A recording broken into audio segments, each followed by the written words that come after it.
Mistakes that serial killers have made throughout history. Today we take a look at Earle Leonard Nelson, the American serial killer. Earle Leonard Nelson was a frugal man who would never spend a dime on anything that was new when he could buy something used for a penny.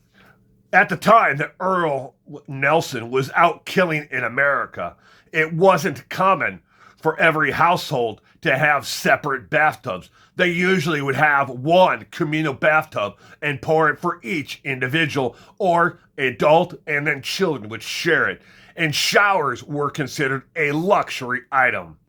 Earl himself skipped, bathing all the time and was known as the man in town with the peculiar smell of him.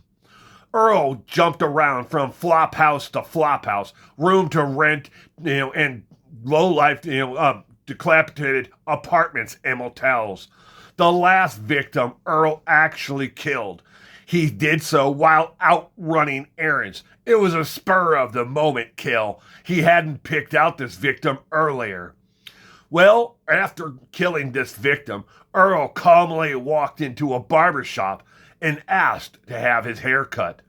The barber noticed that he had dried blood on his clothing and in his hair. Earl tried to pass it off that he had helped a neighbor dispatch a goat earlier in the day. When the barber noticed that this was not, the signs of somebody who had dispatched the goat, he promptly reported it to the police. When the police compared the be on the lookout description of the person who had committed these multiple murders to the description of Earl, he matched exactly. When brought in for questioning, Earl, in short order, confessed to the first murder, and that would not be the only confession that he would give.